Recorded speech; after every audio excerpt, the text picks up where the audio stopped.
Ang Pilipinas ngayon. Narito na ang pinakamainit na mga balita na nakalap sa bawat sulok ng bansa. Ihahatid sa bawat Pilipino saan man kayo sa mundo. Ang Pilipinas ngayon. Pakinggan ang bawat kaganapan sa bawat lalawigan. Ito ang Pilipinas ngayon. Magandang araw po sa ating mga tagapakinig. Welcome po ulit sa ating programang Ang Pilipinas Ngayon. Ito po ang inyong lingkod, Steph Vicente. Samahan niyo po ako sa kabuuan ng ating palatuntunan. Tulad ng dati, mapakikinggan po ang ulat ng ating mga kapatid na himpilan sa probinsya, ang ating mga segmentong balitang negosyo at kalakalan, balitang sports at balitang artista, maging ang ilan sa mga pangunahing balita mula dito sa ating bansa. Yan po sa kabuuan ng ating palatuntunan, ang Pilipinas Ngayon. Kumpleto, detalyadong balitaan, di papahuli sa mahahalagang kaganapan. Kamustahin ang inang bayan, ang Pilipinas ngayon. Bago tayo magtungo sa ating balitaan ay muli nating makakasama ang Department of Social Welfare and Development o DSWD para sa ilang paksa na mahalaga para sa ating mga taga-subaybay. Kasama na natin sa ating linya ng komunikasyon si Assistant Secretary Irene Dumlao, ang tagapagsalita ng Department of Social Welfare and Development o DSWD. Asek Dumlao, welcome pong muli sa ating programang Ang Pilipinas Ngayon. Si Steph Vicente po ito ng Radyo Pilipinas World Service. Magandang hapon, Steph. Magandang hapon din sa lahat ng susubaybay na inyong programa. Okay, Asek, maraming salamat po sa pagpapaunlak sa aming imbitasyon. Unang-una po, ano na po ang paggalaw within DSWD kaugnay nitong bagyong Isang na sinabayan pa ng habagat? Ano-ano po ba yung mga lugar na pinaka-apektado ng naturang bagyo?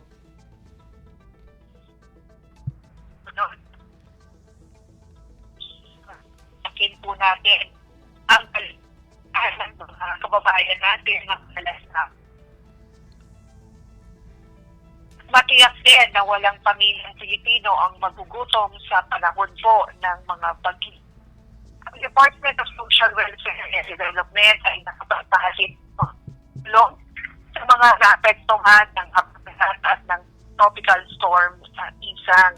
Sa katunayan, Steph, ang total humanitarian cost na naipahatid na po ng DSWD ay nagkakahalaga ng mahigit 2 million pesos. At ito ay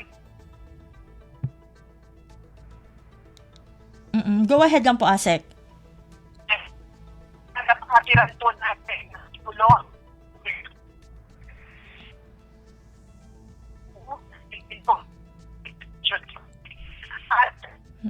Hold on lang po, Asek. NIR. Wait lang po. Medyo pihit lang po kayo ng konti. Nagcha-choppy lang po yung ating connection. Ayun po. Pa-try po again, Asek. Yes, Steph. Gaya ng nabanggit ko, ang Department of Social Welfare and Development ay nakapagpahatid na ng mahigit 2 million pesos worth of humanitarian assistance. At itong tulong na ito ay binubuo ng food packs and non-food items. At ito po ay naipahatid na natin bilang augmentation support sa Quirino Province sa Region 2, gayon din po sa Albay sa Region 5, and sa Negros Occidental sa Negros Island Region.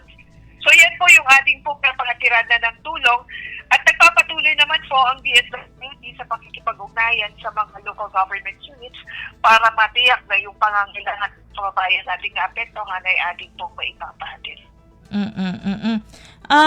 Bukod po doon, Asek, nabanggit niyo na po yung ugnayan with local government units. Bale po, ano pa po yung bukod po syempre dun sa mga probably family food packs, ano pa po yung mga assistance na lalo na po sinasabayan po kasi ng habagat itong bagyo at syempre mag-e-expect din tayo na may mga bagyo din na posibleng dumating, if I'm not mistaken, may LPA na papasok. Paano po nakaantabay ang DSWD regarding that po? Well, Steph, aside from the family food packs and non-food items na provide ng DSWD sa mga again, as augmentation support to the local government units, tayo rin po ay terms of coordination and camp management sapagkat ang DSWD ay nangunguna dyan and gayon din po sa protection of internally displaced persons. Sa katunayan, doon sa Region 5, particularly in Ginubatan, Albay, i-deploy natin ating mobile kitchen noong isang araw nga po dyan para makapag-provide tayo ng hot meals doon sa mga IDPs o yung mga internally displaced persons, particularly yung nga pong naninirahan pansamantala doon sa evacuation center sa San Fernando, Camarines Sur. Gayon din po tulong ang ating mga personnel sa pagtitiyak ayos yung kalagayan ng mga IDP sa mga evacuation centers at yung mga pangunahing pangangailangan nila ay naipo-provide. And we're also making sure na meron pong maayos na water and sanitation health facilities, meron din po mga safe spaces para po sa mga vulnerable sector. Ngayon dun sa nabanggit mo, tama nga, meron tayong minomonitor na isang LPA bandang south ng ating pong bansa. In fact, nagkaroon na nga po ng meeting sa National Disaster Risk Management Council kahapon in anticipation of the possible effects of low pressure area na sa ngayon medyo low pa yung chances for this na maging isang bagyo. However, nais nating i-assure yung public na nakahanda ang Department of Social Welfare and Development to again augment the resources of the local government units. Sa katunayan nga, mahigit 1.7 family food packs are prepositioned in various parts of our country sa lahat po ng mga warehouses ng department. And lahat po niyan ay ating may papahatid sa mga kababayan natin maapektuhan. And while meron na tayong mga nakapreposition na goods, ongoing pa rin yung production ng ating mga family food. On another topic po, ASEC, tatanggapin na po yung sa karagdagang 22 ospital, butika at medical suppliers ang guarantee letters po kung tawagin mula sa DSWD para po sa mga hindi nakakaalam sa ating mga taga-subaybay dito sa ating programa, gaano po kahalaga itong guarantee letters na ito? To provide a brief context, ang Department of Social Welfare and Development ay nag-i-implement po ng programa na tinatawag nating Assistance to Individuals in Crisis Situation. Dito po sa AIX, which is a social safety net, na din pong i-caution yung impact ng mga crisis o yung mga shocks, sudden shocks na nararanasan ng ating mga kababayan. Ma-caution yung impact nito nang hindi masyado pong maapektuhan at yung pong immediate recovery nga ng mga individuals in crisis situation. Ini-implement po natin ito na kung saan may dalawang modalities ng pagpapahatid ng tulong. Maaari pong through outright cash or through the issuance of a guarantee letter. Halimbawa, Steph, may isang miyembro ng pamilya na biglang nagkasakit. Tumutulong po tayo dito sa AIX sa pamamagitan ng medical assistance. Now, if the assistance being requested ay hindi po nagkakahalaga ng mahigit 10,000 pesos, usually pinoprovide po natin yan in cash. Ngunit kapag ito ay mahigit 10,000 pesos, tayo po ay nag-i-issue ng guarantee letter. Ano po ba yung guarantee letter? Ang guarantee letter ay isa pong sulat na naka-address doon sa ating service provider. In the case of medical assistance, doon po sa ospital, naka-address po yan, pirmado ng DSWD, na kung saan sinasabi po natin na DSWD na po ang magsisettle ng total or partial amount noong pong bill, noong pong pasyente. So yun po yung ating guarantee letter. And gaya nga ng nabanggit mo, meron yung mga partners na tumatanggap po ng guarantee letter. Sa kasalukuyan, Steph, yung mga hospitals na tumatanggap po ng guarantee letter ng DSWD ay nasa 260 hospitals yan. Pharmacies, nasa around 25.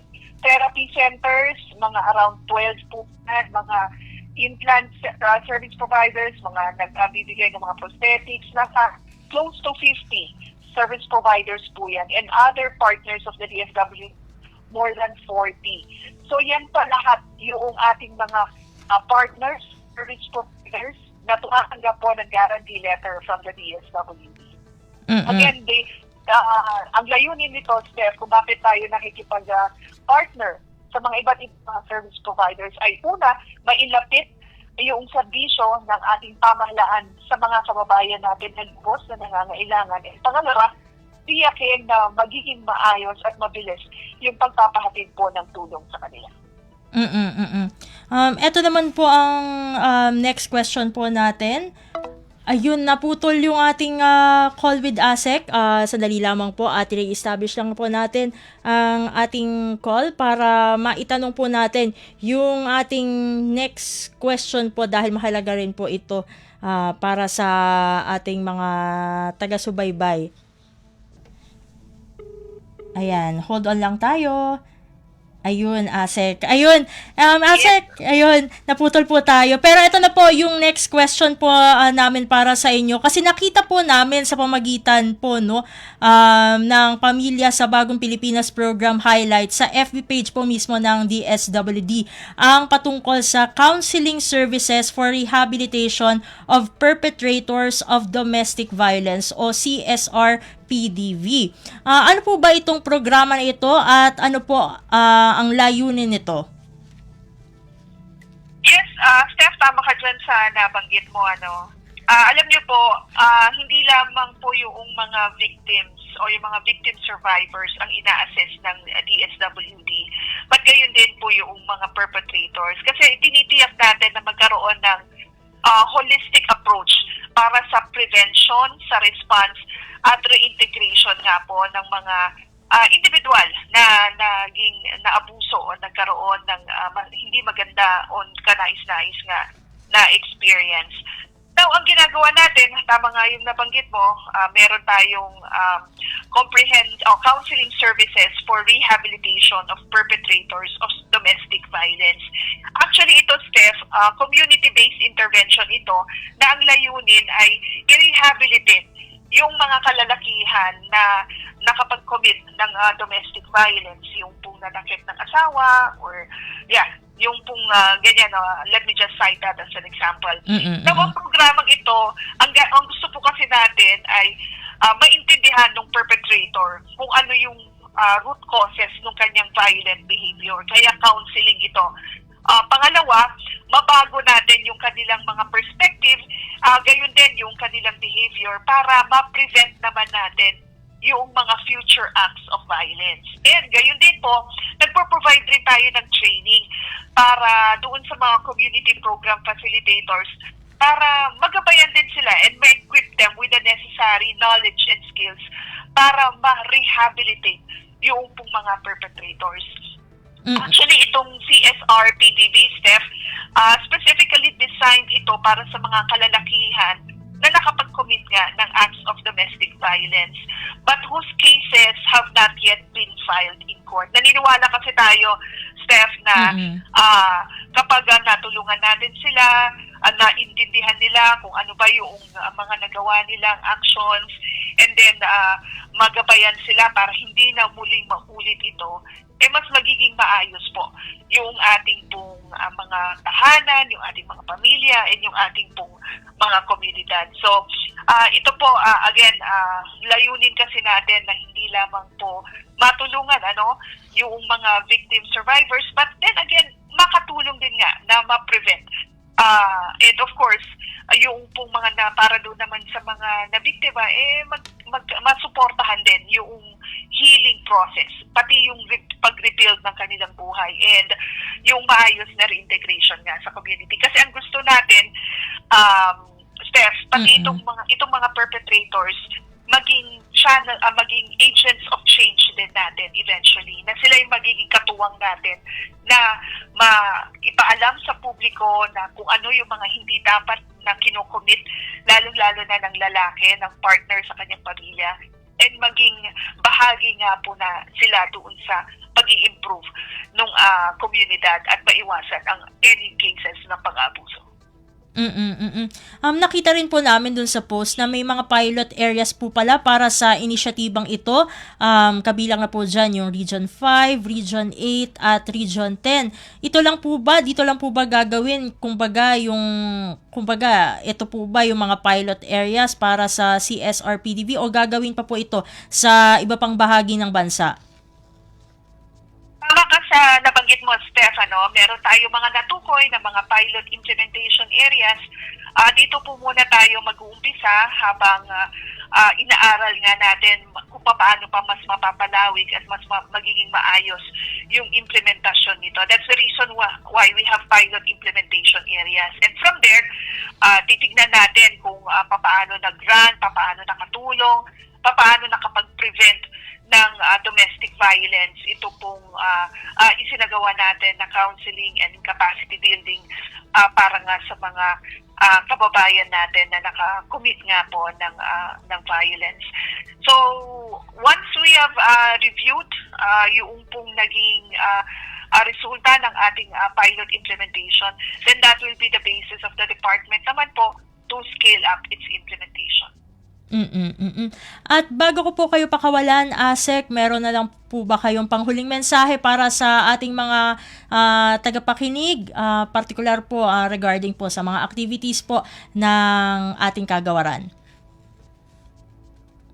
Well, Steph, unang-una tayo nagpapasalamat sa iyong programa at binigyan niyo po ang DSWD para naman tayo ay makapagbigay ng karagdagang impormasyon hinggil sa mga isinasagawang mga programa, proyekto at serbisyo ng ating pong pamahalaan. Ngayong araw ng ginugunita natin ang National Heroes Day, nais nating i-take itong opportunity para gunitain din yung ating pong mga naging bayani at mga bayani hanggang sa araw po na ito, lalong-lalo na po yung ating mga katuwang sa serbisyo publiko, yung ating mga partners na araw-gabi ay tumutulong po para maging maayos yung sitwasyon ng ating mga kababayan na naapektuhan po ng iba't ibang mga kalamidad, and magabayan din sila makarecover mula sa mga nararanasan nga po nila ng mga krisis. At gayon din po yung ating mga partners na tumutulong sa lahat ng mga mahihirap, mga vulnerable and marginalized. As we celebrate at habang ginugunita nga po ang ating pong kasaysayan at ang ating mga national heroes, we also celebrate ito pong mga heroes of the modern day. So again, maraming salamat po sa lahat ng partners ng DSWD na tumutulong para mapagbuti ang kalagayan ng ating mga kababayan lubos po na nangangailangan. With that, Steph, maraming salamat at magandang hapon sa inyo. Maraming salamat po muli, ASEC, for gracing again our program. Sa ulitin po, mabuhay po kayo. And with that, nakasama po natin si Assistant Secretary Irene Dumlao, ang tagapagsalita ng Department of Social Welfare and Development. Dadako na tayo sa ating balitaan.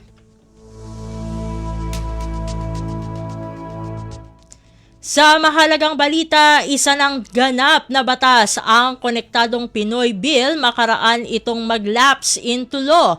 Ito ang kinumpirma mismo ni Communications Undersecretary at Palace Press Officer Attorney Claire Castro kahapon, Agosto 24.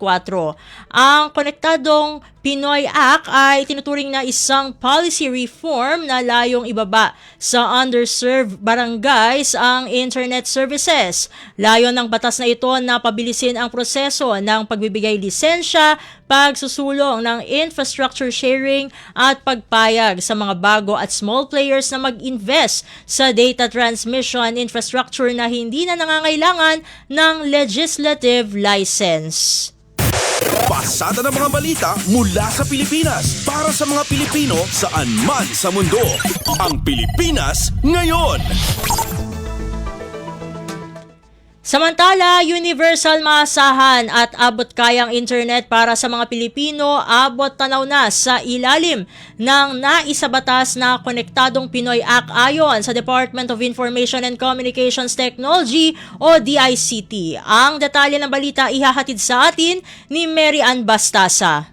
Welcome sa Department of Information and Communications Technology o DICT, ang Konektadong Pinoy Act na formal nang naging batas ayon sa Malacanang. Ayon sa DICT, layo ng bagong batas na masigurong universal, maasahan at abot kayang internet para sa bawat Pilipino. Sa isang pahayag, sinabi ni DICT Secretary Henry Aguda na maraming oportunidad ang magbubukas para sa mga Pilipino ngayong naisabatas na ang Konektadong Pinoy Act. Kabilang dito mas maayos na edukasyon, mas malagong e-commerce at mas accessible na government services na alinsunod sa hangad na Pangulong Marcos na walang Pilipinong may iwan sa digital age. Tiniyak naman ng kalihim na agad magsasagawa ng consultation ng DICT kasama ang iba't ibang stakeholder para makabuo ng Implementing Rules and Regulations o IRR, katuwa ang Department of Development at matapos ito sa loob ng 70 araw. Dagdag pa nito, makikipagtulungan sila sa lahat ng partners para matiyak na ang batas ay magiging inklusibo at agad mararamdaman ng mga Pilipino. Mula sa DICT para sa Bagong Pilipinas, Mary Ann Bastasa, Radyo Pilipinas, Radyo Publiko. Kumpleto, detalyadong balitaan, di papahuli sa mahahalagang kaganapan. Kamustahin ang inang bayan, ang Pilipinas ngayon. Sa iba pang mga balita, House Leaders suportado ang target ng Department of Information and Communications Technology o DICT na 100% internet access sa lahat ng pampublikong paaralan bago matapos ang taon. Ang kabuang ulat ihahatid naman sa atin ni Kathleen Forbes. Nagpahayag na buong suporta si House Speaker Martin Romualdez sa programa ng DICT na layong makamit ang 100% internet connectivity sa lahat ng pampublikong paaralan sa bansa bago matapos ang taon 2025. Ayon kay Romualdez, mahalagang bahagi ito ng pagsasakatuparan ng Digital Transformation Agenda ng Pangulong Ferdinand R. Marcos Jr. upang mabawasan ang digital divide at maitaas ang kalidad ng edukasyon. Git niya dapat naman talaga napupunta ang buwis ng taong bayan sa pagbibigay ng kaalaman at kasanayan sa ating mga mag-aaral upang sila ay maging handa, competitive at makahanap ng disente trabaho na makakatulong sa kanilang pamilya. Batay sa datos ng DICT, 78% ng pampublikong paaralan sa bansa ang may internet access na. Gayunman, meron pa ring 12,000 na paaralan na karamihan ay nasa malalayong lugar ang nananatiling walang koneksyon. Kasabay naman nito ay nanawagan din si Romualdez sa mga telco na makiisa sa pamahalaan upang mapabilis ang internet service lalo na sa mga liblib na lugar. Para sa Bagong Pilipinas, Kathleen Forbes, Radyo Pilipinas, Radyo Publiko. Pasada ng mga balita mula sa Pilipinas para sa mga Pilipino saan man sa mundo. Ang Pilipinas ngayon. Sa iba pang mga ulat, Pangulong Ferdinand R. Marcos Jr. pinangunahan ang pagdiriwang ng National Heroes Day. Buong katotohanan sa flood control anomaly ilalabas, sabi ng Chief Executive habang pananagutin ang lahat ng sangkot.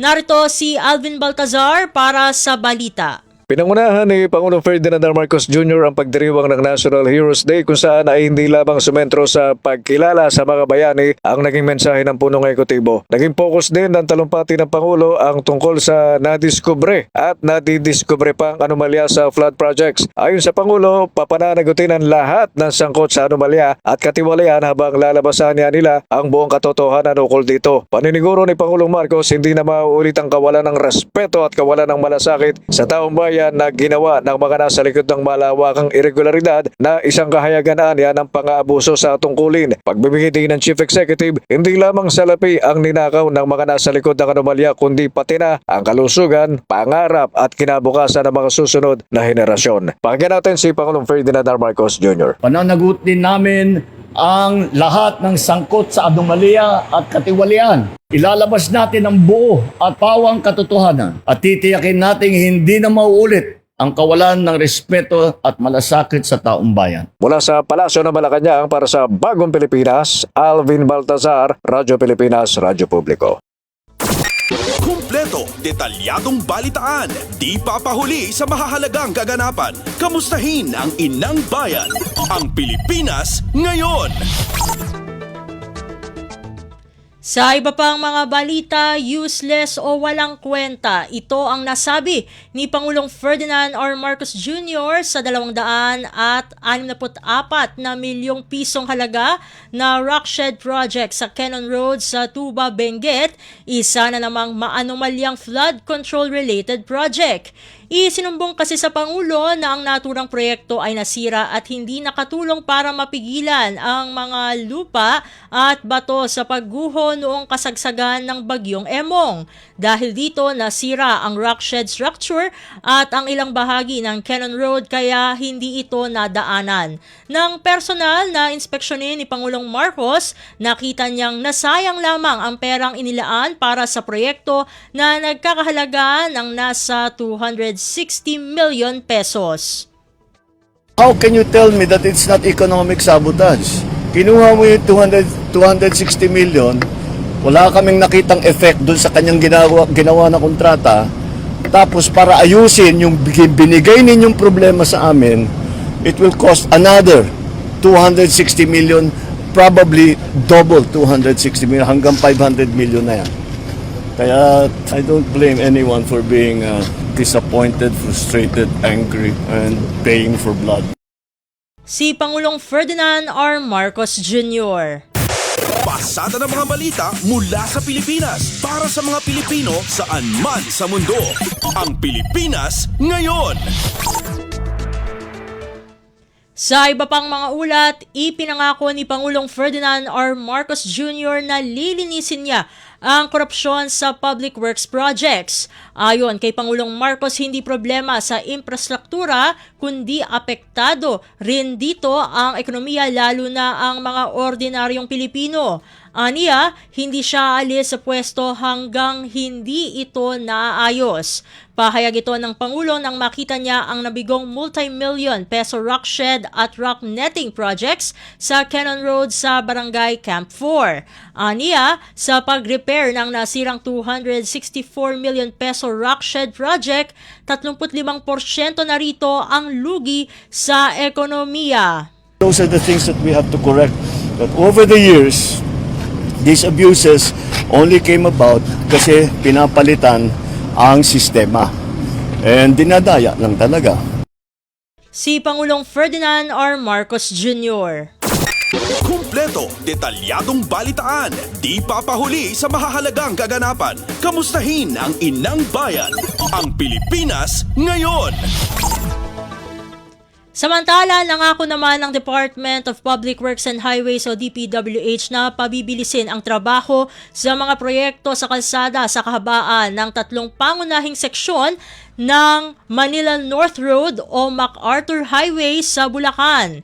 Kasunod ito ng mga reklamo na nagdulot ito ng matinding trapiko araw-araw para sa mga motorista at residente. Sinabi ni DPWH Bulacan 1st District Engineering Office, Officer in Charge Jason Hauco, na nakipagpulong siya sa mga project engineer at site inspector ng 2 kumpanyang nagsasagawa ng mga proyekto. Sinabi niya na inatasan ang mga kontratista na unahin ang trabaho sa gabi at panatilihin ang malinis at walang panganib na mga lugar. Gayun din ay iwasan ang malalaking konstruksyon tuwing peak hours at maglagay ng mga tamang traffic sign para mabawasan ang mga abala at matiyak ang kaligtasan ng publiko. Pasada ng mga balita mula sa Pilipinas para sa mga Pilipino saan man sa mundo. Ang Pilipinas ngayon. Sa iba pang mga balita, Senador Bam Aquino minumungkahing kunin ng gobyerno ang tulong ng mga Pinoy scientists sa pagtugon sa problema sa baha. Ang detalye ng balita ihahatid naman sa atin ni Nympha Asuncion. Nanawagan sa Senate Committee on Science and Technology Chairman Senador Bam Aquino sa pamahalaan na gamitin ang talino ng mga Pinoy scientists sa pagbuo ng science-based flood control measures. Kasabay nito ay nanawagan rin si Aquino na paglaanan ng pondo ang mga proyektong pang-climate resiliency. Gitang senador, dapat mag-invest ang pamahalaan sa isang scientific at integrated na solusyon sa pagtugon sa dahilan ng pagbaha mula sa mga infrastruktura hanggang sa epekto ng climate change. Ito ay sa halip na buhusan ng bilyong pisong pondo ang mga hindi epektibong flood control projects. Kabilang sa mga minumungkahi ni Aquino na buhusan ng pondo ang mga climate resilient infrastructure, reforestation ng mga bakawan, rehabilitasyon ng mga watershed at urban planning na nakatuon sa disaster preparedness. Mula Senado, para sa Bagong Pilipinas, Nimfa Asuncion, Radyo Pilipinas, Radyo Publiko. Kumpleto, detalyadong balitaan, di papahuli sa mahahalagang kaganapan. Kamustahin ang inang bayan, ang Pilipinas ngayon. Samantala, nag-aalok naman ang Department of Health o DOH ng libreng Special Nursing Review Program o SNRP para sa mga underboard nursing graduates. Ayon sa kagawaran, habang naghahanda na maging isang lisensyadong nurse, maaaring maging isang clinical care associate o CCA sa mga ospital ng DOH. Ang mga interesadong underboard nurse ay maaaring mag-apply para sa SNRP sa pamamagitan ng pagpunta sa pinakamalapit na ospital ng DOH at makipag-ugnayan sa head nurse. Maaari na rin pumunta sa pinakamalapit na Center for Health Development at makipag-ugnayan sa mga training specialist. Isumite ang mga aplikasyon hanggang September 5, 2025. Ang hakbang na ito ay bilang tugon sa apela ni Pangulong Ferdinand R. Marcos Jr. sa mga doktor at nurse na manatili at maglingkod sa bansa bilang bahagi ng layunin ng kanyang administrasyon na palakasin ang healthcare system.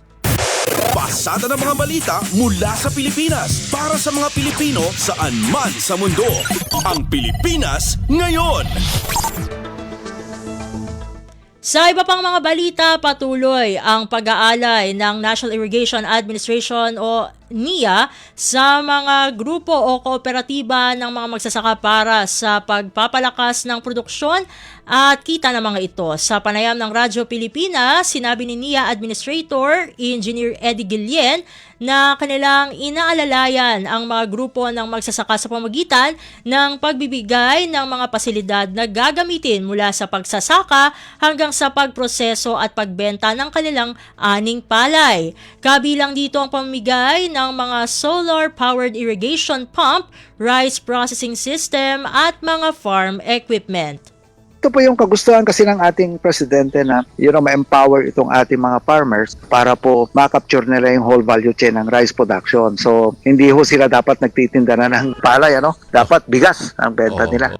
Sinabi rin ni Guillen na nadagdagan ang produksyon ng palay sa bansa sa tulong ng programang double dry cropping na ipinatutupad para sa mga magsasaka. Aniya, ipinatupad ito sa 350,000 hectares at may 200 million metric tons na produksyon. Ang good news lang sa ating mga farmers, yung aming magandang samahan ng DA at ng iba pang agency like itong DSWD, may mga convergence po kami na makakapagpadagdag sa kanilang kita. Yung sa DSWD naman itong ating Project Lawa at Project Binhi. Sinia Administrator Engineer Eddie Guillen. Kumpleto, detalyadong balitaan, di papahuli sa mahahalagang kaganapan. Kamustahin ang inang bayan, ang Pilipinas ngayon. Samantala, Department of Human Settlements and Urban Development o DSUD, pinapalakas ang mga pagsisikap para sa proteksyon ng mga bumibili ng bahay. Ang kabuulat, ihahati naman sa atin ni Ray Ferrer. Pinalalakas na ngayon ng Department of Human Settlements and Urban Development ang mga pagsisikap nito para mas maprotektahan ang mga home buyers. Ipinag-utos na ni DSSUD Secretary Jose Ramon Aliling ang pagpapatupad ng mga hakbang upang agad na malutas ang mga issue at concern ng mga bumibili ng bahay sa iba't ibang tanggapan ng DSSUD. Nauna nang inilunsad ni Secretary Aliling ang Zero Backlog Program ng ahensya bilang bahagi ng 8-point agenda ng departamento sa 3,100 actionable items na kasama ang mga transaksyon noon pang 2020. Nasa 82 issues na lamang ang backlog hanggang noong Biyernes. Sabi pa ng kalihim, nasa tamang landas na ang DSSUD upang malutas ang lahat sa loob lamang ng susunod na araw. Pinalawak din ng kalihim ang 4PH program at hindi bababa sa 42 private developer ang gumawa ng higit sa 250,000 housing units sa ilalim ng expanded 4PH. Para sa Bagong Pilipinas, Ray Ferrer, Radyo Pilipinas, Radyo Publiko. Pasada ng mga balita mula sa Pilipinas para sa mga Pilipino saan man sa mundo. Ang Pilipinas ngayon. Sa iba pang mga balita, 3 Pilipinong sugatan sa New York bus incident ligtas na at nakalabas na ng ospital ayon sa Department of Foreign Affairs. Ang detalye ng balita, ihahatid naman sa atin ni AJ Ignacio.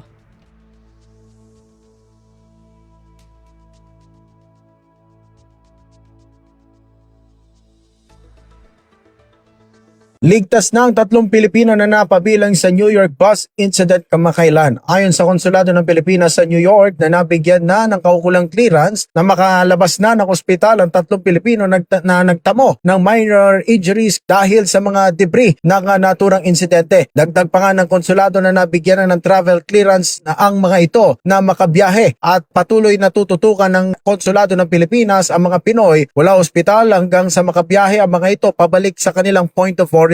Kung matatandaan, nasa 54 na pasahero ang lula ng nasabing tourist bus na kinabibilangan ng Chinese, Indian at Filipino nationals kung saan 5 ang nasawi. Bukas ng umaga, magkikita kami kasama ng ating welfare officer mula sa Migrant Workers Office sa ating embahada sa Washington DC upang sila po ay bigyan ng kung anumang tulong ang kanilang kinakailangan. Mula rito sa DFA, para sa Bagong Pilipinas, AJ Ignacio, Radyo Pilipinas, Radyo Publiko.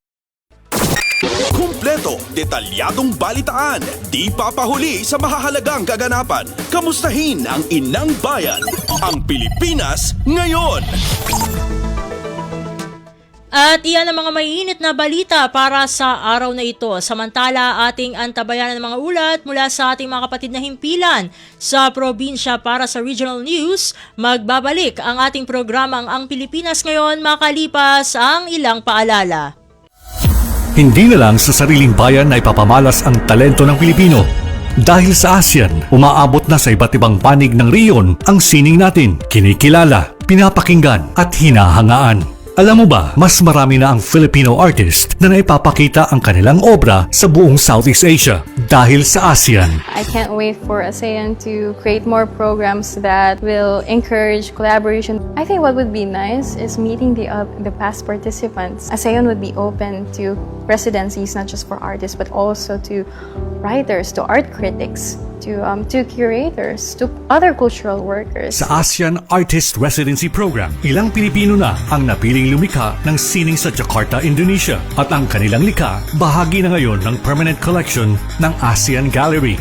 Mayroon ding Connect ASEAN, isang art exchange program na gumagamit ng online at on-site exhibits sa mga palabas sa Manila, Jakarta at Busan. Tampok ang mga likha ng Filipino artist sa harap ng libu-libong manonood. At nitong 2024, tampok rin ang galing ng mga Filipino graphic artist sa ASEAN Graphic Arts Exhibition sa Vietnam, kasama ang higit 150 likha mula sa buong ASEAN.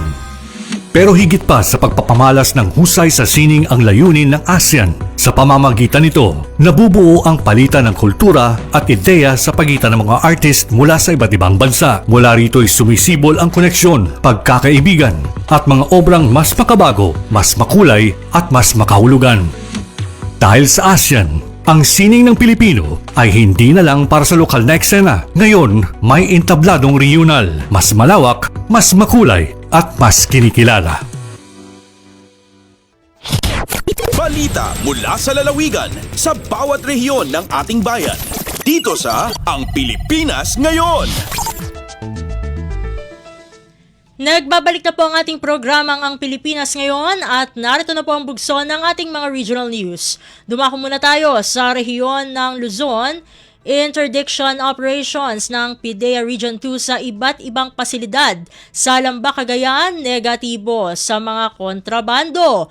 Narito ang buong balita na ihahatid sa atin ni April Racho mula sa Tuguegarao. Negatibo manipod kadagiti kontrabando dagiti na dumaduma a pasilidad anang isayangkatan ti interdiction operations ti Philippine Drug Enforcement Agency wenno PDEA diti Region 2. Sumagmamano a serya ti routine K9 assisted interdiction operations ti insayangkat ti PDEA nang nangruna kadagiti seaport, airport, detention facilities ken courier services. Naidala na iti inspection dagiti courier hubs si apari ken Kamalanyugan diti Cagayan ken naisayangkat pa ti Joint Greyhound Operation di Bureau of Jail Management Penology wenno BGMP apari. Kagidan dayto na ipatungpal ti airport interdiction operation si Kawayan City Domestic Airport ti Isabela akadayto kat na inspeksyon dagiti inbound ken outbound flights. Nairaman pa iti inspeksyon dagiti nasurok siyam aribo a parcel kadagiti courier hubs dito syudad ti Tuguegarao ken Asideg nga ili. Impasigurado mo ti PDEA Region 2 ti commitment da pagtalinaeden a drug-free ti Cagayan Valley babaan kadagiti sustained ken proactive interdiction efforts. Manipod syudad ti Tuguegarao dayto ni April sa Lucon Racho para iti Radyo Pilipinas World Service. Balita mula sa lalawigan sa bawat rehiyon ng ating bayan. Dito sa Ang Pilipinas Ngayon. Inyong napakinggan ang ulat ni April Racho mula sa Tuguegarao. Dakoy naman natin ang Baguio City. Digitalization ng Benguet Agri-Pinoy Trading Center ipatutupad sa loob ng 3 taon. Ang kawang ulat ihahatid naman sa atin ni Jong Munar. Panggep iti Department of Agriculture Cordillera mga ipatungpal iti digitalization iti duwa nga serbisyo ti Benguet Agri-Pinoy Trading Center sa jay munisipyo iti La Trinidad Benguet kalpasan iti duwa wenno 3 tawen.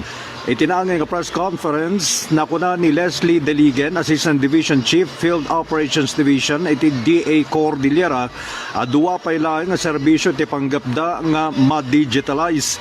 Umuna iti product traceability no sa dito makargaan iti QR code dagiti good agriculture products certified may laklako sa Jaibap TC tapno mamuan no nagtaudan dagiti produkto sino ti makin produkto ken nukatno anaapit dagiti produkto. May kadwa kaditi pesticide residue no sa di na mamuan dagiti pesticido anaramat kadagiti na duma-duma nga agricultural products babaen ti artificial intelligence. Naibinglay ni Deligen may patungbalda iti nasaong adang babaen kadagiti na duma-dumang panagadal manipod kadagiti universidad iti Pagilian. Inayon pa nga adda pa imeten dagiti sa magbamano nga applications nga ipadpadas dagitoy apasaya aten tapno mas mapartak wenno mapapartak iti panggapda a digitalization. Manipod iti Radyo Pilipinas Baguio, Jong Munar ng ipadamag para ti Radyo Pilipinas World Service. Balita mula sa lalawigan sa bawat rehiyon ng ating bayan. Dito sa Ang Pilipinas Ngayon. Inyong napakinggan ang ulat ni Jong Munar mula sa Baguio City. Puntahan naman natin ang Virac, Catanduanes State University ikalawang SUC-based learning site for agriculture sa Bicol. Ang kawang ulat ihahatid naman sa atin ni Rosie Nieva.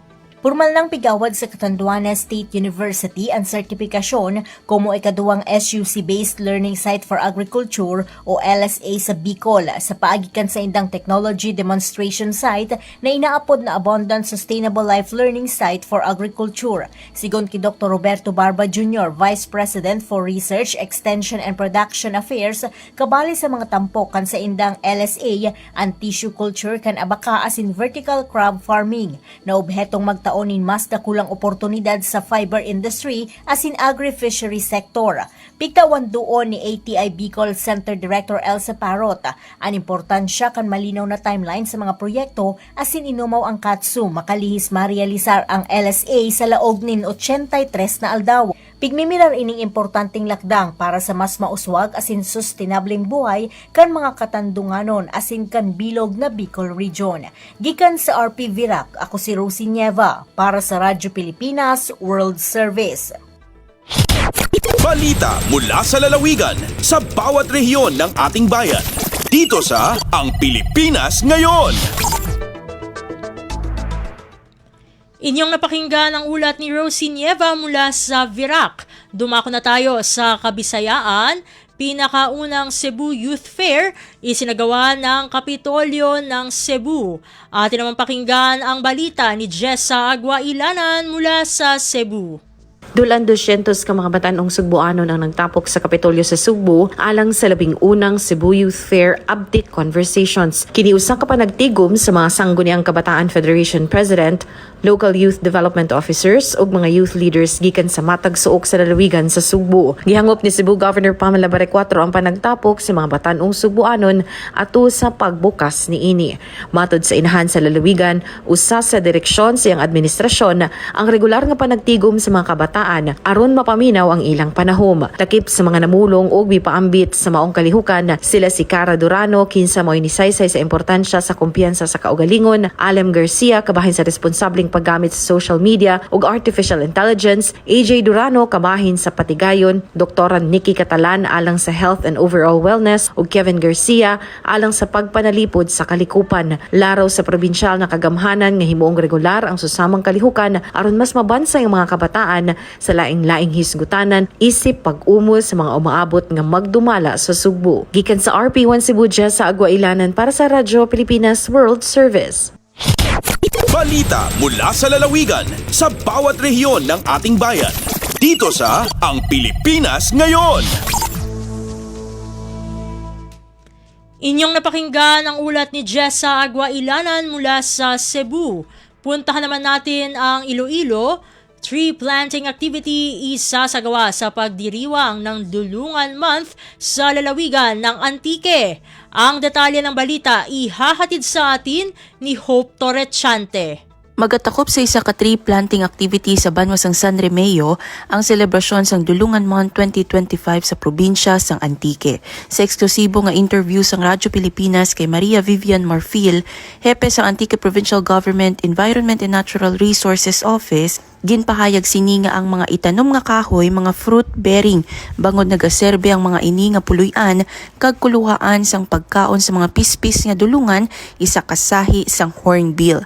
Sunog sa PG Enro Chief, luyag sa mga dulungan ang mga matag-as nga kahoy sa mga kabukiran. Gani importante nga mapataas man ang forest cover sang probinsya agud masiguro nga nagadamo pa ang numero sa mga pispis nga dulungan. Ang dulungan ang ginakabig nga provincial bird sang Antique bangod sa dako sini nga papel sa forest ecosystem. Ginatawag ini nga mga mangunguma sa kabukiran bangod nagabulig ini palaptas ang liso sa bukid ilabi na sa mga matag-as nga lugar nga indi makadtuan sang tawo.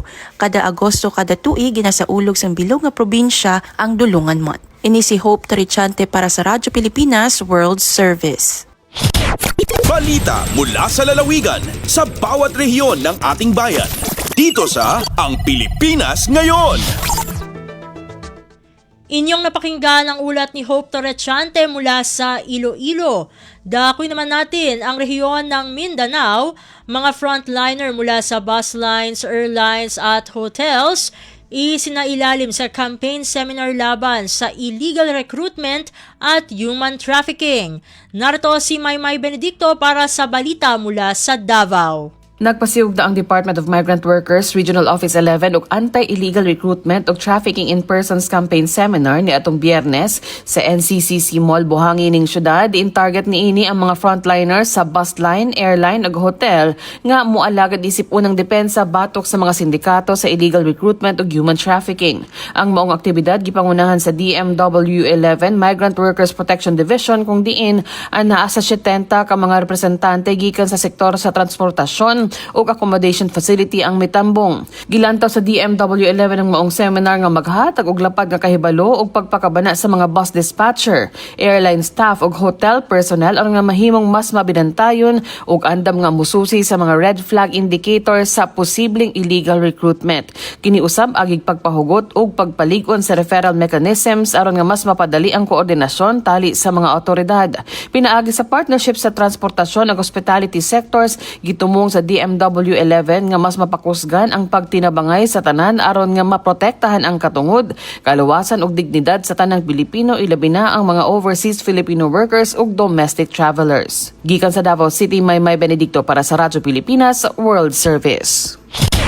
Balita mula sa lalawigan sa bawat rehiyon ng ating bayan. Dito sa Ang Pilipinas Ngayon.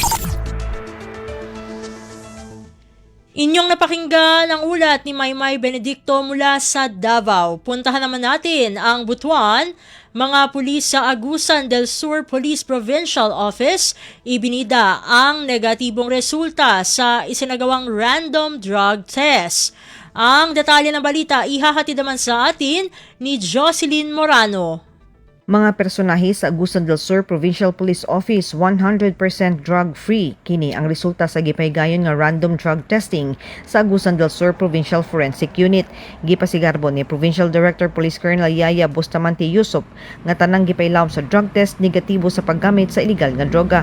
Rason para ipasiatab ngadto sa publiko ang kamatinud-anon dunay integridad o profesional nga mga pulis sa probinsya. Sigon pa ni PD Yusuf, padayon ang suporta nila sa kampanya sa Administrasyong Marcos kontra illegal drugs ug samtang walay undang ang mga anti-illegal drug operation batok sa mga nalambigit sa droga.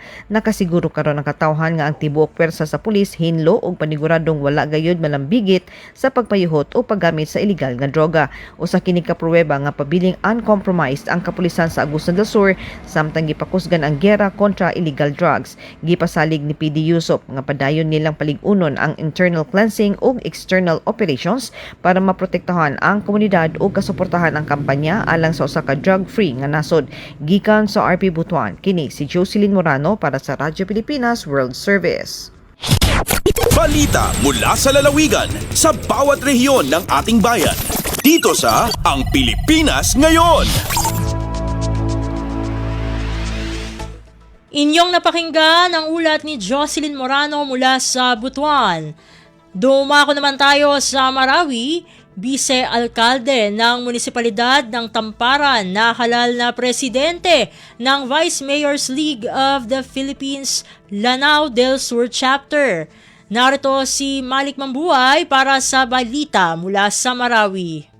Ini pa kapag mga pipi ataw sa Tamparan, Lanao del Sur, kaya pili Municipal Vice Mayor Iran si Harun Al-Rashid Lucman III, bago miya katabang na Presidente Vice Mayor's League of the Philippines, Lanao del Sur Chapter. Si Vice Mayor Lucman pila matanyan sa amigo po sa kaya pakatabanin nag-uamigay sa kasarigan sa imulusyan sa pipula ng mga programa o miya tunlugyan na si Abdul Jawar Didagan, Vice Mayor Mamo sa Dichen Ramain, sang kaya probinsya. Sangkot kaya pili sa mga bago official kuha o pakat mga Vice Mayor sang kaya probinsya na makadadar papan sa Provincial Vice Governor si Muhammad Khalid Adyong, sa Provincial Director sa Ministry of Interior and Local Government o di na MILG si Kadir Indar Jr. Lagi dito mambo ay nipakapia ginawa o Provincial Government sa Lanao del Sur so kininggulan ng kaya-kayapan ni sa bago mga ulwan o mga Vice Mayor sa Lanao piyaki masaniran sa katatayon agu kapa magungwa. Gebo si Malik Mambuhay pun sa Marawi City para sa Radyo Pilipinas World Service. Balita mula sa lalawigan sa bawat rehiyon ng ating bayan. Dito sa Ang Pilipinas Ngayon. At inyong napakinggan ang ulat ni Malik Mambuhay mula sa Marawi. Dito na nagtatapos ang ating regional news. Narito naman ang ating segmentong Balitang Negosyo at Kalakalan na susundan ng segmentong Balitang Sports parehas na ihahatid po sa atin ng ating kasamang si Leo Magpayo. Magbabalik ang ating programang Ang Pilipinas Ngayon makalipas ang ilang paalala.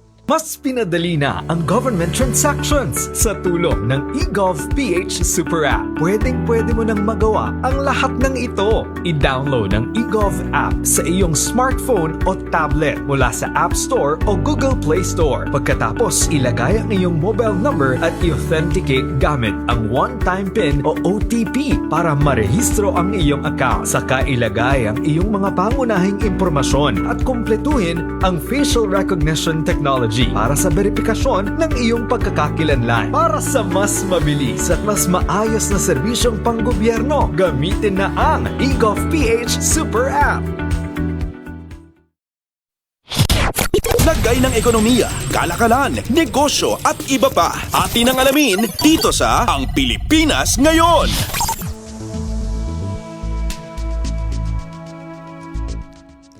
At nagbabalik po ang ating programang Ang Pilipinas Ngayon. Samantala, narito naman po ang Balitang Negosyo at Kalakalan.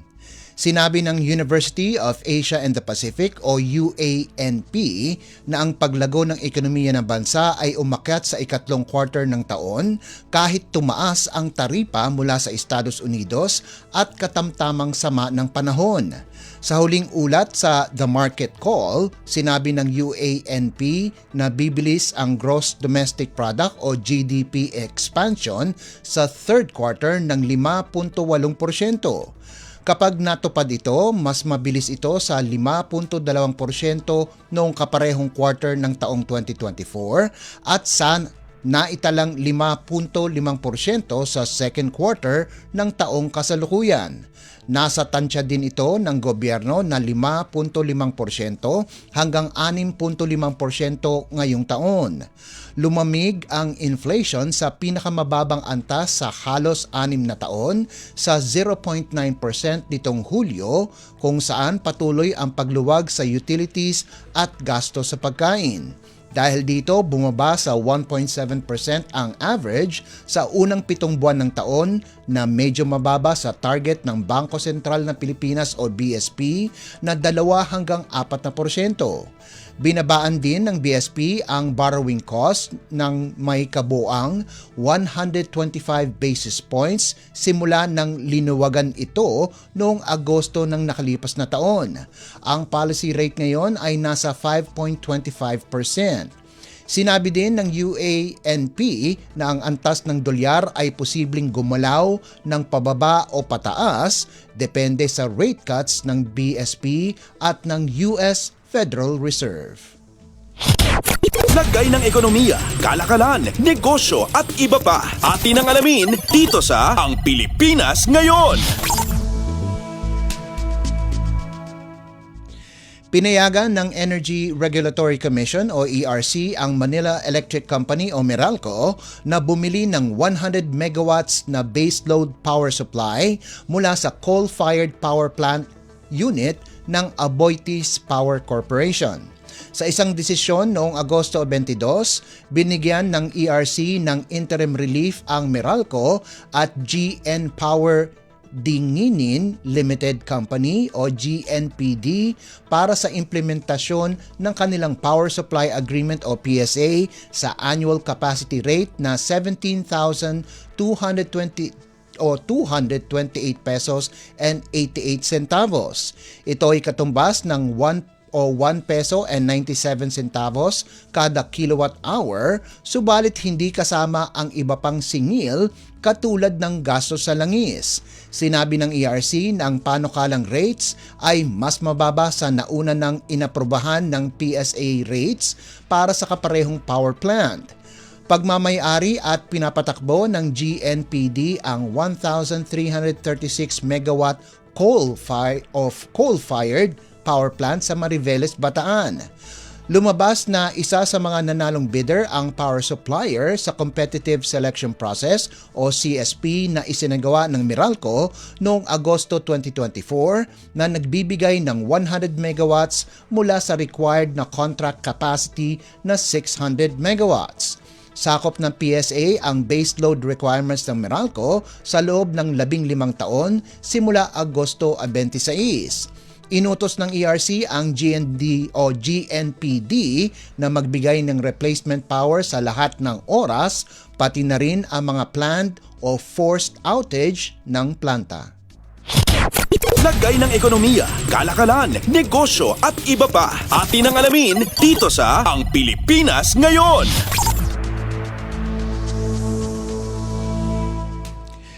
Nagpahiwatig ng interes ang mga local government units o LGUs sa pagtatayo ng mga panibagong economic zones o eco-zones ayon yan sa Philippine Economic Zone Authority o PEZA. Sa isang Facebook post, sinabi ni PEZA Director General Tereso Panga na kasama dito ang lokal na pamahalaan ng Naga City, Los Baños City at San Pablo City. Ngayong linggo, ani pa nga, binisita ng PEZA ang 3 panukalang eco-zones sa San Andres, Quezon na sakop ang 135 hektarya Pamplona sa Camarines Sur na may 60 ektarya, ang Libon sa Albay na may 40 ektarya para magsagawa ng due diligence at mga pagpupulong. Sinabi ni Panga na ang mga daungan ay magsisilbing gateway para sa domestic at international commerce, tourism at inter-island transportation. Inaasahan niya na marami pang LGU ang yayakap sa ecozones para maging maunlad, kung saan ang Pilipinas ay patuloy na isa sa best performing economies sa rehiyon. Sa isang survey ng Philippine Statistics Authority o PSA, sinabi ng PESA na halos lahat ng 10 performing LGUs ay mayroong ecozones. Sa ngayon, 34 na ecozones ang iprinoklama sa ilalim ng administrasyon ni Pangulong Ferdinand R. Marcos Jr. na bumubuo ng 14.7 billion pesos na capital investment. Lagay ng ekonomiya, kalakalan, negosyo at iba pa. Atin ang alamin dito sa Ang Pilipinas Ngayon. Posibleng maging strategic site ang bagong lunsad na logistics at supply chain hub sa Batangas na makukumpleto ang panukalang Subic-Clark-Manila-Batangas o SCMB Railway, isang senyales na nakikitang magpapalakas sa kalakalan, sa lalawigan at mga karatig na lugar. Sa isang pahayag, sinabi ni Sinisian Lemery Batangas Port at Industrial Park Corporation o SLB PIPC na pinuposisyon nila ang hub para sa potensyal na multimodal integration sa SCMB Railway na kokonekta sa land-based freight sa seaborne trade. May sakop na 7 ektarya, layunin ng industrial estate na matatagpuan sa kanluran ng Batangas na magsilbi bilang gateway para sa cargo, cement at fuel shipments sa loob ng Luzon. May 2 pantalan ang pasilidad na kayang tanggapin ang mga bihikulo na may bigat na hanggang 50,000 deadweight tons at fuel tankers na may 30,000 deadweight tons. Nagbibigay naman ng suporta ang 2 ektaryang warehouse zone para sa cargo consolidation, storage at onward distribution. Sinabi ni SLB PIPC Chief Executive Officer Ferdinand Co na ang lokasyon ng hub, lalim at kapasidad ng serbisyo ay nagpoposisyon bilang major link sa SCMB Railway. Noong Hunyo, inanunsyo ng Department of Transportation o DOTR na ang panukalang SCMB Railway ay malapit ng matupad pagkaraan nagkaroon sila ng kasunduan sa US Trade and Development Agency o USTDA para sa technical assistance ng konstruksyon ng proyekto. Ang 250-kilometer freight cargo railway ay kokonekta sa Port of Subic, Clark International Airport, Port of Manila at ang Port of Batangas na bumubuo ng 80% ng kabuuang port traffic ng bansa. Isang major component ang SCMB Railway ng Luzon Economic Corridor o LEC na nakikitaan na magdadala ng pamumuhunan at kalakalan sa buong Luzon. Ang LEC ay isang trilateral initiative ng Pilipinas, Estados Unidos at Japan na dinisenyo para palakasin ang aktibidad ng ekonomiya sa major economic hubs ng rehiyon. Lagay ng ekonomiya, kalakalan, negosyo at iba pa. Atin ang alamin dito sa Ang Pilipinas Ngayon. Inaasahan na naman na magkakaroon ng pagtaas sa presyo ng produktong petrolyo simula itong Martes. Sa anunsyo ng Sea Oil, tataas ng 70 sentimo ang presyo ng gasolina kada litro, habang 50 sentimo naman ang idadagdag sa presyo ng diesel kada litro. May 30 sentimo din ang itataas sa presyo ng kerosene kada litro. Ang dahilan ay ang muling pagtaas ng demanda ng langis sa mga Organization of the Petroleum Exporting Countries o OPEC, kaya tumaas ang pagsingil sa presyo ng langis sa bansa. Inaasahan na susunod na din ang mga kumpanya ng langis para ipatupad ang panibagong taas singil sa produktong petrolyo eksakto alas 6 ng umaga ngayong Martes. Lagay ng ekonomiya, kalakalan, negosyo at iba pa. Atin ang alamin dito sa Ang Pilipinas Ngayon. At yan po ang ating balitang negosyo at kalakalan. Samantala, antabayanan nyo naman po ang ating segmentong Sports Balita. Yan po sa pagbabalik ng ating programang Ang Pilipinas Ngayon, pagkalipas lang po ng ilang paalala. Paano nga ba mag-register para magkaroon ng schedule sa Bagong Pilipinas Presidential Action Center? Narito ang mga dapat gawin. Gamit ang iyong mobile device, pumunta sa eGovPH app. Pwede itong i-download mula sa Apple App Store o sa Google Play Store. Gumawa ng account. Ilagay ang email address, valid mobile number, pagkatapos ay makakatanggap ka ng one-time code sa iyong email. Gamitin ang code sa eGov app para sa verification ng iyong account at ng mga impormasyong ibinigay. Congratulations! Meron ka ng eGovPH app account. Pwede mo na ma-access ang iba't ibang serbisyo ng gobyerno kabilang ang mga serbisyo sa Bagong Pilipinas Presidential Action Center. Updates at pinakahuling mga usapin sa mundo ng palakasan. Atin ang pakinggan dito sa Ang Pilipinas Ngayon. At nagbabalik po ang ating programang Ang Pilipinas Ngayon. Narito naman po ang Sports Balita. Patuloy ang paglalagay ni Filipina tennis star Alex Ayala sa kasaysayan ng Pilipinas. Ngayon, ang kanyang unang panalo sa isang Grand Slam competition. Nakompleto ni Ayala ang pagbabalik sa third set para tanggalin ang 14th seed na si Clara Towson 6-3, 2-6 at 7-6 sa unang round ng US Open. Pumasok ang 20 anyos na si Ayala sa main draw ng US Open sa unang pagkakataon kung saan maraming mga Pilipino ang nanood sa kanya sa New York. Nakagawa ng kasaysayan si Ayala sa New York noong napalanunan niya ang girls singles title noong 2022. Subalit hindi siya nakapasok sa qualifiers noong 2023 at 2024. Dahil sa panalo, hindi lamang nakuha ni Ayala ang kanyang kauna-unahang panalo sa US Open main draw, subalit siya din ang kauna-unahang Pilipina na umabante sa second round ng torneo. Susunod na mga kalaban ng world number 70 na si Ayala ay ang mananalo sa laban sa pagitan ni na Cristina Bucsa ng Espanya at qualifier Claire Liu ng Estados Unidos.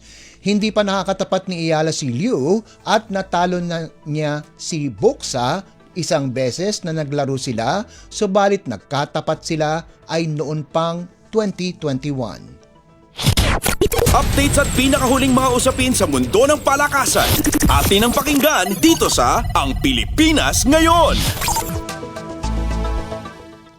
Natukoy na ng Philippine Sports Commission o PSC ang Bukidnon Sports and Cultural Center bilang isang potensyal na training ground para sa mga atletang Pinoy. Kamakailan lamang ay naglibot si PSC Chair Patrick Gregorio kasama si Senador Miguel Zubiri at ilang opisyal ng lokal na pamahalaan sa pasilidad na mayroong 15,000-seat stadium, isang track and field oval, isang football field at aquatic center na mayroong Olympic-sized swimming pool at diving pool. Ayon kay Gregorio, sakto ang pasilidad para sa rehiyon. Sinabi ni Gregorio na bagay ang sport na boxing sa rehiyon katulad ng Bukidnon dahil maraming boksingero ang nagmula sa Cagayan de Oro, Bukidnon, General Santos City at pati na rin sa Davao. Mayroon ding 3,000-seat gymnasium ang Bukidnon Sports and Cultural Center na pwedeng gamitin para sa basketball, badminton at martial arts, pati na rin ang tennis court, open field, auditorium at museo. Ayon naman kay Zubiri, ang Senado kasama ang lokal na pamahalaan ng Bukidnon ay susuporta sa hangarin ng PSC na magtayo ng mga regional sports centers. Updates at pinakahuling mga usapin sa mundo ng palakasan. Atin ang pakinggan dito sa Ang Pilipinas Ngayon. Nakagawa ng kasaysayan ang Malaysian team na Kuala Lumpur at Japan-based squad na Maurice Lacroix sa pamamagitan ng panalo sa ginanap na kauna-unahang Pilipinas United 3-on-3 League nitong linggo na ginanap sa Ayala Malls, Manila Bay. Nakaupo ng Kuala Lumpur ang men's division title pagkarang talunin ang half-court group 21-15. Ang most valuable player na si Ting Chun Hong ay nakagawa ng 7 puntos kasama na ang game-winning basket. Nagambag din si Chang Zifueng ng 7 puntos para tulungan ang Kuala Lumpur na makuha ang $5,000 na papremyo at isang ticket sa FIBA 3-on-3 Kaohsiung Challenger. Sa kabilang panig, ang half-court group bilang top local finisher ay nakakuha ng pwesto sa FIBA 3-on-3 Manila Challenger. Patungo sa kampyonato, tinalo ng Kuala Lumpur ang Taho Story B 21-18 sa semifinals, SBB 21-16 sa quarterfinals at Dame Dola 21-13 sa round of 16. Samantala, ang koponan ni David Licauco na Taho Story A ay umabot ng quarterfinals bago matalo sa half-court group 21-14. Bago nun ay tinalo nila ang Activate Sports 18-12 habang tinalo naman ng half-court group ang Solaris 20-17 sa semifinals. Sa women's division, nalusutan ng Maurice Lacroix ang Uratex Dream 15-13 sa isang kapanapanabik na finals.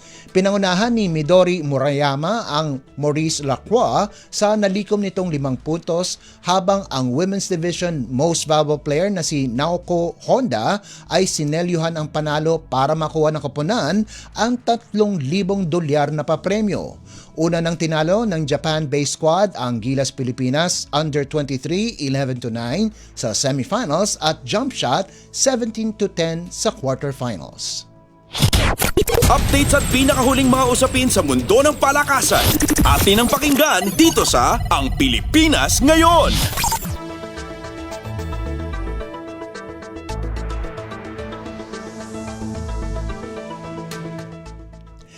At yan po ang pinakahuling balita sa larangan ng palakasan. Ito po si Leo Magpayo. Samantala, susunod naman po ang ating segmentong Balitang Artista na ihatid sa inyo ni Mama JT sa pagbabalik po ng ating programang Ang Pilipinas Ngayon, pagkalipas lang po ng ilang paalala. Alagang Amoso mula sa Associated Marine Officers and Seamen's Union of the Philippines. Hatid ay kaalaman tungkol sa mga serbisyo para sa ating mga seafarers. Tatalakay sa kanilang mga benepisyo at karapatan. Pag-uusapan ang kanilang kalagayan at ilalatag ang iba pang mahahalagang programa na bunga ng pagtutulungan ng pamahalaan at iba't ibang ahensya. Alagang Amoso. Kasama si Camille Simbulan tuwing Sabado dito sa Radyo Pilipinas World Service. Ang latest, ang hottest sa showbiz and entertainment. Heto na sa Ang Pilipinas Ngayon.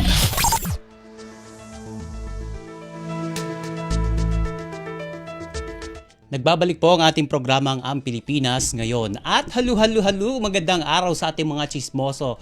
At chismosang nag-aabang ng mga trending na balita sa mundo ng showbiz. Ito na ang ratsyada ng ating mga chika. Wagi ang star for all seasons na si Batangas Governor Vilma Santos Recto matapos makuha niya ang pang-15 award mula sa isang respetadong award-giving body sa bansa. Sa ginanap na awards night ng Filipino Academy of Movie Arts and Sciences o FAMAS, nito lamang Biyernes ay buong puso niyang tinanggap ang ika-15 parangal. Ito ay ang FAMAS Circle of Excellence Award para sa kanyang mahusay na pagganap sa pelikulang Uninvited. Sa isang bahagi ng Facebook post ng FAMAS, kanilang kinilala ang husay at galing ni Miss Vilma sa naturang pelikula. Ipinagmalaki rin ni Governor Vilma o ni Ate V na bukod sa parangal ngayong taon ay nakuha na rin niya ang 5 Best Actress Awards, Hall of Fame Lifetime Achievement Award, FAMAS Exemplary Achievement Award, FAMAS Presidential Award, Best Producer and Best Picture para sa ilang mga pelikula. At syempre, ang FAMAS Circle of Excellence na pang-apat na Best beses na niyang nakuha. Sa kanyang acceptance speech ay nagpasalamat ito sa buong produksyon at sa mga cast ng Uninvited. Nagpasalamat rin ito sa ilang mga mahalagang pangalan sa industriya na patuloy na nagbibigay ng suporta sa pelikulang Pilipino kagaya ni Boots Anson Roa at Rodrigo, Paolo Villaluna ng Film Academy of the Philippines at ang aktor na si Ding Dong Dantes. Hindi rin ito nakalimutang magbigay ng pasasalamat sa pamahalaan lalo na kina Pangulong Ferdinand Marcos Jr. at First Lady Liza Araneta Marcos sa suportang ibinibigay nila sa industriya. Ang latest, ang hottest sa showbiz and entertainment. Heto na sa Ang Pilipinas Ngayon. In a relationship na. Ito ang love life status ng actress at TV host na si Bea Binene. Ayon kay Bea, non-showbiz daw ang bago niyang boyfriend pero hindi niya isinasa publiko ang katauhan ng kanyang karelasyon. Mas nice daw gawin ni Bea na gawing private na lang ang kanyang love life dahil ayon sa kanya, may mga bagay na if you really treasure daw something is very special to you and something is very important to you, you protect it from the unnecessary noise. Dagdag pa na actress, ayon na niyang isa publiko ang kanyang relasyon sa kanyang non-showbiz boyfriend dahil natuto na raw ito sa sobrang pag-share ng kanyang buhay pag-ibig sa publiko. Sa tanong naman kung may natutunan ba ito sa kanyang past relationships, say niya, love is a decision, hindi lang siya parang emotion na kilig-kilig. It's a choice, it's a decision. Ang latest, ang hottest sa showbiz and entertainment. Heto na sa Ang Pilipinas Ngayon. Ito naman, pinabulaanan ng kilalang showbiz columnist na si Christy Fermin na hiwalay na sina Derek Ramsey at Ellen Adarna sa gitna ng mga kumakalat na issue sa mag-asawa. Bunso dito ng mga naglabasang chismis online na nagsasabing nilayasan daw ni Ellen si Derek ilang buwan na ngayon ang nakararaan. Ayon daw sa mga report, may ginawa raw na mali ang hang actor na nagpainit sa ulo ni Ellen na naging dahilan raw ng paglayas niya sa bahay, bitbit ang kanilang anak. Sa kanyang programa, pinabulaanan nga ni Christy ang naturang mga impormasyon sabay hirit na mema lang daw yung online report o may masabi lang at isa lamang daw yung fake news. Maliwanag na maliwanag ayon sa showbiz columnist na wala raw iyong katotohanan samantalang wala pang pahayag sina Derek at Ellen hinggil dito. Ang latest, ang hottest sa showbiz and entertainment. Heto na sa Ang Pilipinas Ngayon. At sa uli natin chika for today, isa pang fact check hindi buntis ang leader ng P-pop girl group na BD na si Joanna Robles. Sa isang online interview kay Joanna kay OG Diaz, pinasinungalingan nito ang kumakalat na malisyosong impormasyon mula sa kanyang mga kritiko at bashers. Sa halip na mainis nga itong si Joanna ay tinawanan na lang nito ang nasabing fake news. May suspetsya ito sa pinagmulan ng naturang kasinungalingan. Ito raw ay ang TikTok video na kung saan ay kumakain ito ng mangga at may nagkomento sa nasabing video na naglilihi na raw ito na kanyang itinanggi. Hindi na rin magpapaapekto si Joanna sa naturang maling impormasyon dahil anya alam naman niya na hindi iyon totoo. Ang latest, ang hottest sa showbiz and entertainment. Heto na sa Ang Pilipinas Ngayon. And OMG, wala na tayong sapat na oras para sa ating balitang artista. Maraming salamat mga kachismis sa pakikinig sa aking mga chika for today. Ako po si Mama JT para sa Radyo Pilipinas World Service. Narito na po si Steph Vicente. Ang latest, ang hottest sa showbiz and entertainment. Heto na sa Ang Pilipinas Ngayon.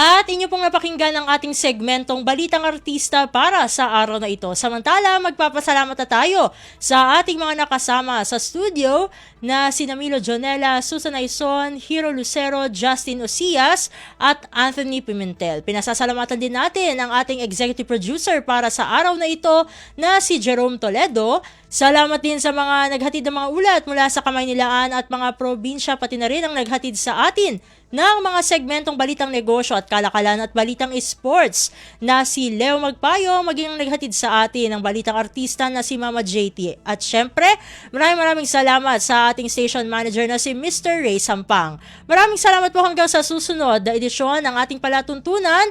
Huwag kalimutang mag-like, mag-follow at mag-subscribe na sa mga social media account, page o channel ng Radyo Pilipinas World Service upang maging laging updated sa mga mahalagang balita. Ito pong muli ang inyong lingkod, Steph Vicente. Mabuhay po tayong mga Pilipino. At yan ang Pilipinas Ngayon. Muling samahan sa parehong oras at alamin ang pinakahuling mga kaganapan at balita saan man kayo naroon. Ang Pilipinas Ngayon.